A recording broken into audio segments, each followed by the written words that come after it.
কলকাতা থেকে মাত্র 25 থেকে 30,000 টাকায় আপনি ঘুরে আসতে পারেন থাইল্যান্ড। হ্যাঁ, ঠিক শুনছেন, ফ্লাইট, হোটেল, খাবার, শপিং সব মিলিয়ে। জানুন আজকের এই ভিডিওতে একদম পুরো ডিটেলস। কলকাতা থেকে ব্যাংকক এবং পাতায়া, যেখানে সব খরচ থাকবে একদম তোমার বাজেটে, কিন্তু মজাটা হবে ফুল অন। চলুন শুরু করি।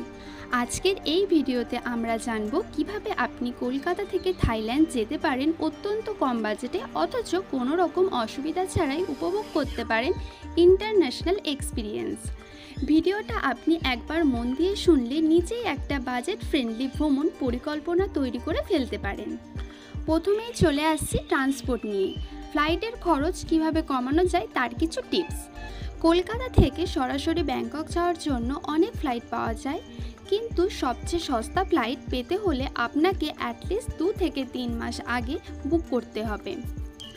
এয়ার এশিয়া, থাই লায়ন এয়ার, ইন্ডিগো এরা মাঝে মাঝে অফার দেয়, যেখানে রিটার্ন টিকিট সহ মাত্র 16,000 থেকে 18,000 টাকায় আপনি যাওয়া আসা করতে পারবেন। স্কাই স্ক্যানার বা গুগল ফ্লাইট ব্যবহার করুন সবচেয়ে কম দামের ফ্লাইট খুঁজে পেতে।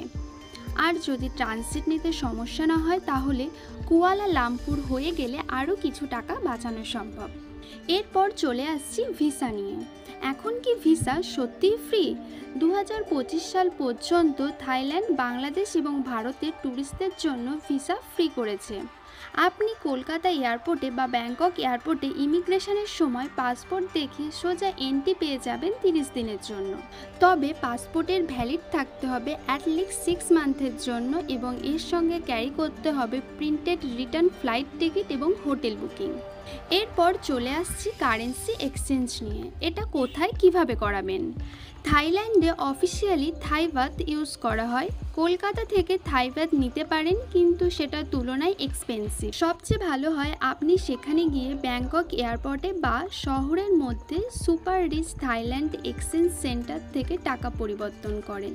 তবে টাকা বাঁচাতে ওয়াইস বা নিও গ্লোবাল কার্ড ব্যবহার করতে পারেন, যেটা দিয়ে সরাসরি ডলার থেকে থাই বাত কনভার্ট হয়ে যায় ভালো রেটে। এরপর চলে আসি বাজেট হোটেল বা হোস্টেল নিয়ে। ব্যাংককে আপনি মাত্র 700 থেকে 800 টাকায় দারুণ হোটেল বা গেস্ট হাউস পেয়ে যাবেন। বুকিং.com বা agoda.com থেকে আগে থেকে বুক করে রাখুন। এবং পাটায়াতে 800 থেকে 1000 টাকায় ভালো রুম পাওয়া যায়। সেখানে ফ্রি ওয়াইফাই, এসি এবং মাঝে মাঝে ব্রেকফাস্টও ফ্রি থাকে। ফর এক্সাম্পল, ব্যাংককে বক্স প্যাকার্স হোটেল এবং পাটায়াতে নজি হোটেলস বা 18 কয়েন্স ক্যাপ অ্যান্ড হোস্টেল। এরপর চলে আসি ব্যাংককের খাবার নিয়ে। ব্যাংককের খাবার সুস্বাদু কিন্তু সস্তা। কিভাবে পাবেন?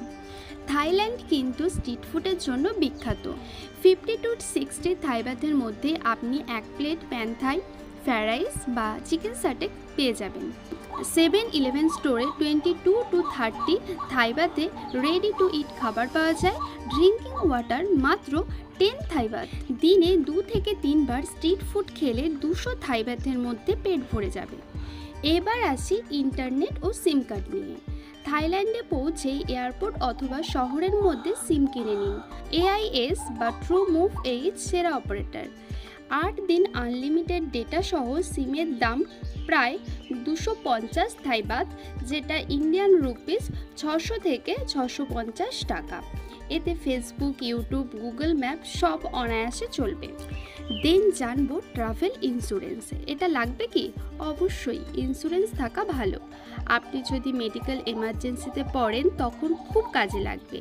একটা.in পলিসি বাজার থেকে 300 থেকে 400 টাকায় 5 দিনের ট্রাভেল ইন্স্যুরেন্স পাওয়া যায়।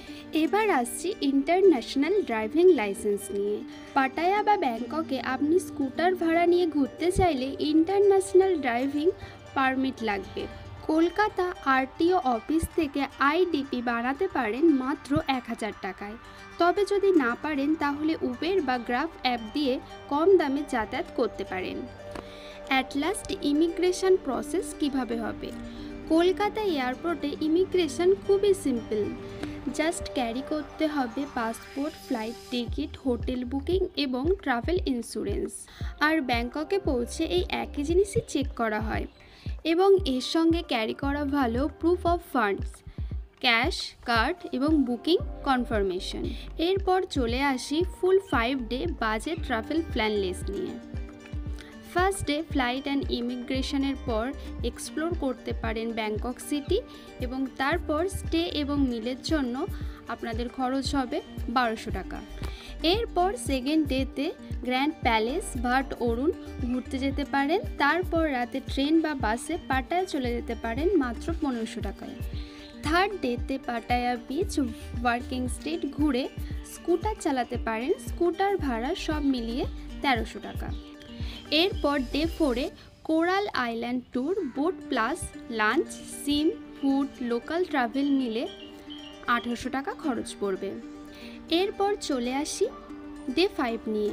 ব্যাংককে ফিরে ফ্লাইট ধরুন এবং সামান্য শপিং করুন, এর জন্য খরচ পড়বে 1200 টাকা। Then total estimated budget 26,000 to 30,000 including flight, অর্থাৎ মোট খরচ 26,000 থেকে 30,000 ফ্লাইট সহ মাত্র। বন্ধুরা, ভ্রমণ করতে প্রচুর টাকা লাগে এটা এখন আর সত্য নয়। প্ল্যান করে সময় মতো বুকিং করে আপনি ইন্ডিয়ার মধ্যবিত্ত পরিবারের সদস্য হয়েও আন্তর্জাতিক ভ্রমণের স্বপ্ন পূরণ করতে পারেন। এই ভিডিওটা যদি আপনাদের কাজে আসে তাহলে অবশ্যই লাইক দিন এবং কমেন্টে প্রশ্ন করুন। আর এমন আরও বাজেট ট্রাভেল ভিডিওর জন্য সাবস্ক্রাইব করতে ভুলবেন না।